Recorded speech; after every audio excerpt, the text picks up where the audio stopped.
आपण कितीही महागडं आणि हेल्दी अन्न खाल्लं तरी ते अंगाला का लागत नाही, किंवा ॲसिडिटी, ब्लोटिंग, पोट फुगणं, पचनाचे त्रास का होतात? कारण आपण फक्त काय खातो याकडे लक्ष देतो, पण कसं खाल्लं पाहिजे. हजारो वर्षापूर्वी आचार्य चरकांनी चरक संहितेमध्ये यासाठी एक सिक्रेट आहाराचं सांगितलेलं आहे. ते म्हणजे अष्ट आहार विधी विशेष आहेत ना. म्हणजेच हे 8 आहाराचे सोपे नियम पाळले आणि ते विचारात घेऊन जर जेवण केलं तर तुमचं पचन 100% चांगलं होईल. पचनाचे आजार कायमचे दूर होतील. कोणते आहेत हे 8 नियम? चला पाहूया. ही रील नक्की सेव्ह करून ठेवा.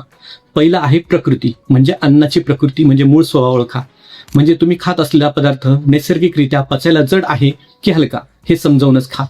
दुसरं आहे करण, म्हणजेच प्रक्रिया. अन्नावरती आपण ज्या प्रक्रिया करतो, शिजवण्याच्या, भाजण्याच्या, उकळण्याच्या की तळण्याच्या, या प्रक्रियेमुळे अन्नाचे स्वतःचे गुणधर्म बदलतात.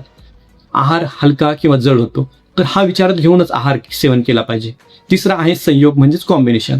चुकीचे पदार्थ एकत्र खाणं टाळा, जसे की दुधासोबत फळं किंवा आंबट फळं. हे केल्यामुळे शरीरात विषारी घटक तयार होतात आणि विषबाधा होऊ शकते. चौथा आहे राशी, म्हणजेच प्रमाण, पोर्शन कंट्रोल. संपूर्ण जेवणाचे एकूण प्रमाण, ज्याला सर्व ग्रह म्हणतात, आणि ताटातील प्रत्येक स्वतंत्र पदार्थांचे प्रमाण हे योग्य पद्धतीने विचारात घेऊन मगच अन्न खा.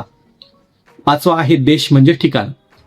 तुमचं अन्न कोणत्या ठिकाणी पिकलेलं आहे आणि तुम्ही कोणत्या ठिकाणी बसून जेवण करत आहात, त्या प्रदेशाचा किंवा त्या देशाचा विचार करून, तिथलं वातावरण विचार करून मगच जेवण करा. सहावा आहे काळ, म्हणजेच वेळ आणि ऋतू.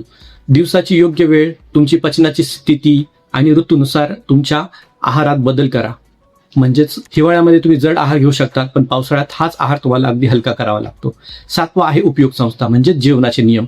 आधीचे जेवण पूर्ण पचल्यावर पुढचं जेवण करणं, शांत मनाने जेवण करणं, अन्नावरती लक्ष केंद्रित करूनच जेवण करणं, याला उपयोग संस्था म्हणतात. आठवा आहे उपभोक्ता, म्हणजे खाणारी व्यक्ती. म्हणजे तुम्ही स्वतः, तुमची स्वतःची प्रकृती, पचनशक्ती, म्हणजे तुमचा अग्नी आणि तुमच्या सवय ओळखूनच आहार घ्या. आयुर्वेदाचे हे प्राचीन नियम आजच्या धकाधकीच्या जीवनात देखील 100% तंतोतंत लागू होतात.